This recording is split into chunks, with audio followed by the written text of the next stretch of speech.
Today, in this video we are going to talk about Canada Immigration New Update. We are going to talk about why more Canadian employers are hiring foreign workers. If you are interested in this topic, please watch till the end of this video for the latest immigration updates and news. Please like this video, subscribe to the YouTube channel, and don't forget to hit that notification bell icon. Let's get into the video. More work permits are issued every year. Here are some of the ways Canadian employers can hire foreign workers. Canadian employers hire hundreds of thousands of international workers every year through more than 100 different work permit pathways. With the exception of 2020, these numbers have only been going up since 2015, and there are no signs of stopping. Canada is facing a high number of job vacancies and a relatively low unemployment rate, which means there are more jobs open than there are qualified workers to fill them.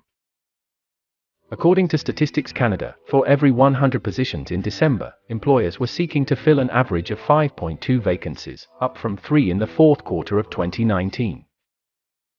This increase in vacancies happened alongside the fall of Canada's unemployment rate, which was 5.4% in December 2021, the lowest since December 2019 when it was 5.2%. All this to say, there are sectors with high numbers of job vacancies and not enough workers in Canada to fill them. Recruiting foreign talent is one way Canadian employers can fill vacant positions in their companies. Foreign workers need a work permit in order to work legally in Canada. In some cases, the employer has to do what is called a labor market impact assessment, or a labor market test, in order to hire a foreign worker. Although the majority of work permits issued in a given year are a labor market impact assessment exempt, in this article, we will talk about the difference between the two biggest categories of work permit programs, and how employers can use them to hire international talent.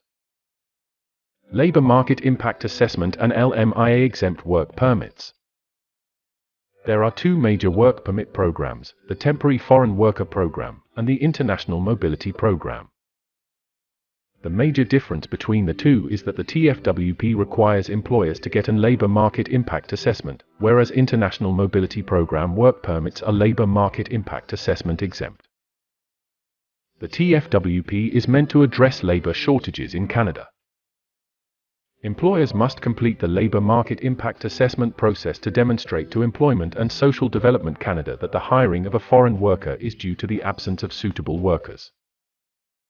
To Employment and Social Development Canada assesses the labor market impact assessment to confirm that hiring a foreign worker will have no negative impact on the Canadian labor market. Once the employer receives the positive or neutral labor market impact assessment, they provide a copy to the foreign worker so they can submit it along with their work permit application to Immigration, Refugees, and Citizenship Canada. The employee can then start working once their work permit application is approved. By contrast, the IMP exists to support Canada's broad social, cultural, and economic objectives, so there is no need for a labor market test. There are many International Mobility Program work permits that are a result of Canada's free trade agreements. For instance, the Canada-United States-Mexico Agreement, CUSMA, formerly known as NAFTA, is a prominent free trade agreement that allows US and Mexican citizens to work in Canada without a labor market impact assessment. Youth from around the world are able to work in Canada under the International Mobility Program due to youth mobility agreements between Canada and certain other nations. Canada also allows international student graduates and eligible spouses and common law partners to get open work permits under the IMP. Open work permits allow workers to accept any job offer in Canada regardless of employer or occupation. All open work permits fall under the IMP, so employers do not need a labor market impact assessment to hire these workers. Canadian work permits issued by the year 2015-2021. How do you hire a foreign worker under the Temporary Foreign Worker Program? The first step is to complete the labor market impact assessment requirements for the work permit that you wish to apply for. There are a number of specialized application processes, some of which have a facilitated labor market impact assessment process. The Global Talent Stream is one example of a work permit program that allows employers to skip the advertising requirement and allows eligible tech workers to get their documents processed in as little as 2 weeks. The labor market impact assessment application process also depends on what type of program you are hiring through. They are broken into 4 categories. High-wage workers. Low-wage workers. Seasonal Agricultural Worker Program, or Agricultural Stream.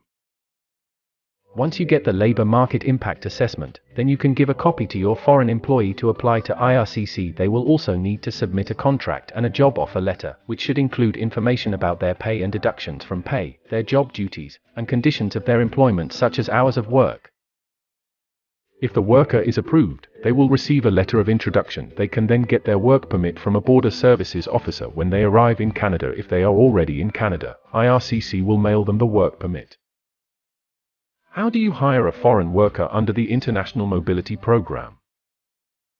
Employers can check the Labor Market Impact Assessment exemption codes and work permit exemption codes for the list of situations where hiring a foreign worker does not require a Labor Market Impact Assessment. Some of the common International Mobility Program work permit programs include CUSMA. Citizens of the US and Mexico may be eligible for facilitated processing when applying to work in Canada. Intracompany transfers allows employers to transfer certain workers to their offices in Canada.